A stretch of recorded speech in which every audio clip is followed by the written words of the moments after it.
အရင်တော့ကအကျန်းခံပါတယ်ဆိုတော့ smartphone တွေလို့ပြောလိုက်လို့ရှိရင်အကျန်းခံပေမဲ့ဒီဇိုင်းကလည်းလှမနေဘူးလက်ထက်မှာလည်းထူထူကြီးနေ့စဉ်သုံးဖို့အတွက်မသိတော့ဘူးဆိုတဲ့ image တွေကလူအများစုပါပေါ့နော်ထင်မြင်နေခဲ့တယ်ပေါ့နော်အခုနောက်ပိုင်းမှာက user တွေကအကျန်းခံရုံနဲ့မလုံလောက်ဘူးကြည့်လို့လည်းလှရမယ် overall လည်းအဆင်ပြေရမယ်ဆိုပြီးတော့လိုလားလားစပြီးဖြစ်လာကြပြီပေါ့နော် Honor A90 5G ကအဲ့ဒီလိုအချက်တွေကိုတပြိုင်နက်တည်းဖြည့်ဆည်းပေးနိုင်မလားဆိုတာကိုကျွန်တော် first impression လေးအနေနဲ့ကျွန်တော်ပြုလုပ်ပေးတာဖြစ်ပါတယ်အဲ့တော့ okay စလိုက်ကြရအောင်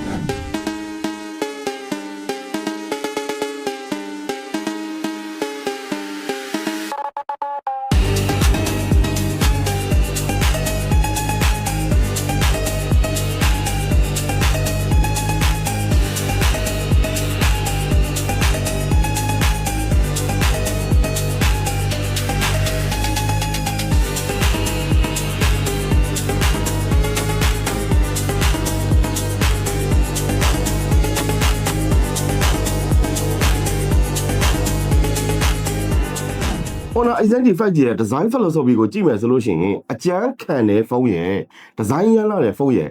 တပြိုင်နက်ပေါင်းစည်းပေးထားတဲ့ဖုန်းတစ်လုံးလို့ကျွန်တော်မြင်မိတယ်ပေါ့နော်ဒီဖုန်းကျွန်တော်ပထမဦးဆုံးချိန်ကျွန်တော်မြင်လိုက်ရတဲ့အချိန်မှာအကျန်းခံပါတယ်ဆိုတဲ့ခံစားချက်တက် premium ဖြစ်ပြီးတော့ elegant ဖြစ်တဲ့ contemporary smartphone တစ်လုံးကိုမြင်နေရတယ်လို့ကျွန်တော်စိတ်ထဲမှာခံစားရစီတယ်ပေါ့နော်နောက်ဘက် design မှာ Honor ရဲ့ identity ဖြစ်တဲ့ classic metric ring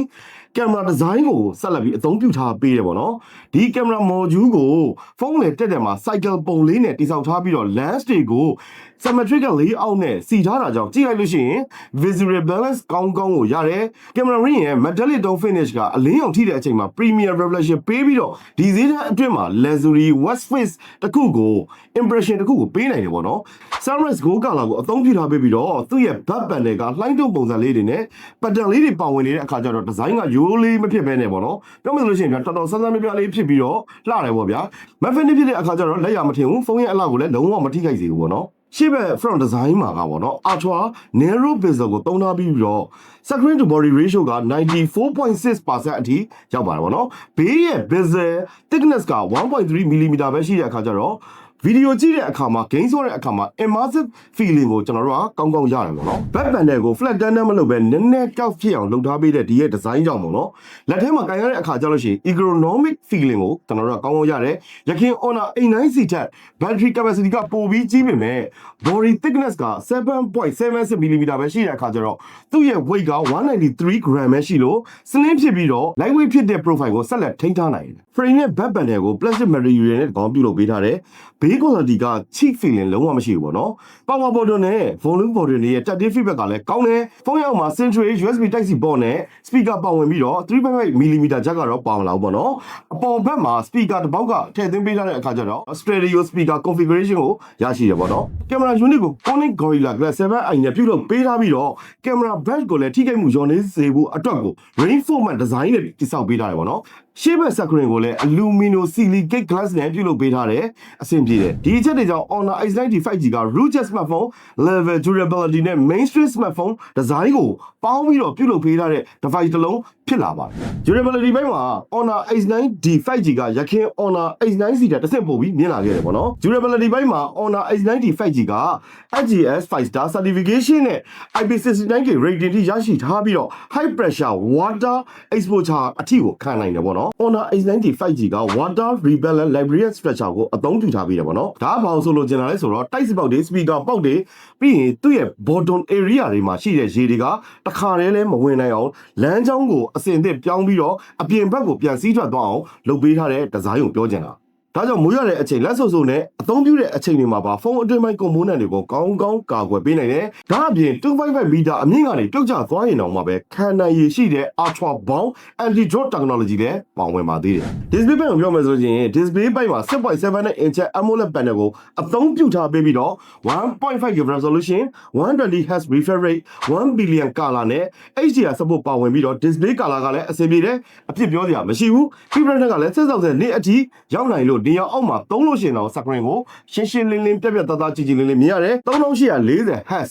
PWDMI ပါဝင်တဲ့အခါကျတော့အချိန်ကြာကြာ screen ကြည့်တဲ့လူတွေညဘက်ဖုန်းအသုံးများတဲ့သူတွေအတွက်မျက်စိထိခိုက်မှုကိုလျော့နေစေတယ်ပေါ့နော် Ana display fingerprint sensor ကလည်းမြန်ပြီးတော့တော်တော်အလုပ်ဖြစ်တယ်တော်တော်တုံ့ပြန်မှုကောင်းတယ် audio ဘက်မှာ dual stereo speaker ပါဝင်ပြီးတော့ ultra volume mode နဲ့ volume ကို 400% အထိကိုတိုးချဲ့နိုင်တယ် movie ကြည့်တဲ့အခါအပြင်ဘက်အသုံးပြုတဲ့အခါမှာအတန်ထွက်အားကကောင်းကောင်းကြားရတယ်ကျဲတယ်လုံလောက်တဲ့အတန်ထိကျွန်တော်တို့ကောင်းကောင်းကြားရတယ်ပေါ့နော် software ဘက်မှာ Android 15 Magic OS 9 နဲ့လာတယ်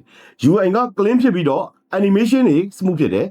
multitasking split screen နဲ့ floating window feature တွေလည်းပြည့်ပြည့်ဝဝအသုံးပြုလို့ရတယ် performance ဘိုင်းကိုမပြောခင် Honor H9D 5G က version 2မျိုးနဲ့လာတယ်တစ်မျိုးက RAM 8256GB နဲ့တစ်မျိုးက RAM 256GB နဲ့လာတယ်ပေါ့နော်ကျွန်တော်လက်ထဲအခုရောက်ရှိနေတဲ့ version ကတော့ RAM 8256GB version လေးပဲဖြစ်တယ်ပေါ့နော် performance အတွက် Qualcomm ရဲ့ Snapdragon 6Gen 4 nanometer ချစ်စက်ကိုအသုံးပြုလာပြီးတယ် daily use ဘိုင်းနဲ့ social media သုံးတဲ့အခါမှာကောင်းကောင်းအဆင်ပြေတော့ကျွန်တော်တို့ကမြင်ရတယ် gaming ဘိုင်းမှာလည်း mobile legend ကို high setting နဲ့ဆော့တဲ့အခါကျလို့ရှိရင်အဆင်ပြေပြေနဲ့ဆော့လို့ရတော့ကျွန်တော်တို့ကောင်းကောင်းမြင်တွေ့ရတယ်ဒါပေမဲ့ heavy performance တော့မျှော်လင့်လို့မရဘူးပေါ့ဗျာကင်မရာစက်ထဲမှာ 108 megapixel main camera နဲ့ 5 megapixel ultra wide camera ပါဝင်လာတယ်ပေါ့နော် photo quality က color accuracy ကောင်းပြီးတော့ DJ တွေလည်းတော်တော်အားကောင်းတယ်သူ့ရဲ့ ultra wide camera ကလည်း landscape နဲ့ group photo တွေမှာတော်တော်လေးအသုံးဝင်တော့ကျွန်တော်တို့ကမြင်ရတယ် video recording ကို 4K 30 frame per second နဲ့ရိုက်နိုင်တယ် selfie camera အနေနဲ့ကတော့ 60 megapixel ပါတယ်ပေါ့နော်သူ့ရဲ့ 60 megapixel က skin tone တွေကိုတဘာဝကြကြ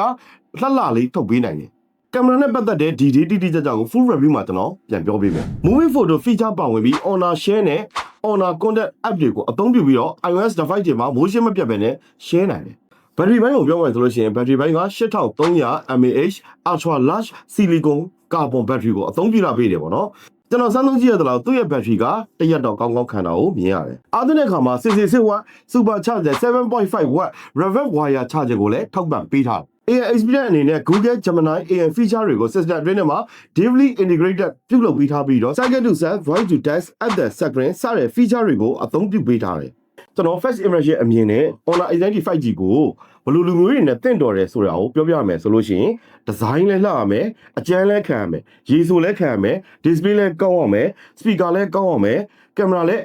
အတော်အသင့်ကောင်းရမယ် battery လည်းအကြာကြီးခံရမယ်အားသွင်းလဲမြန်ရမယ်ဆိုတဲ့သူတွေအတွက်တင့်တော်တယ်ဒါပေမဲ့ဒီဖုန်းကိုဘယ်လိုလူမျိုးတွေနဲ့မတင့်တော်ဘူးလဲဆိုလို့ရှိရင် game ကို high performance နဲ့မှာစော့ကျင်တဲ့သူတွေ flagship level ချစ်စက်နဲ့မှာလိုချင်တဲ့သူတွေကင်မရာကိုအဓိကထားပြီးသုံးနေတဲ့လူတွေကတော့ဒီဖုန်းနဲ့မတင့်တော်ဘူးပေါ့နော်သုံးသက်အနေနဲ့ပြောရမယ်ဆိုလို့ရှိရင် Honor H9D 5G ကအကျန်းခံလို့ရှိရင် design main weight shot ထားတယ်ဆိုတဲ့အယူဆကိုပြတ်ပြတ်သားသားချိုးဖောက်ရင်လည်း overall balance ဖြစ်ဖြစ်နဲ့ပွဲထွက်လာတဲ့ mid range smartphone တစ်လုံးဖြစ်ပါဆိုတဲ့အကြောင်းကျွန်တော်ပြောရင်းနဲ့ကျွန်တော် touch camera ကိုငင်းရမှာအားလုံးကိုနှုတ်ခွန်းဆက်တာပါတယ်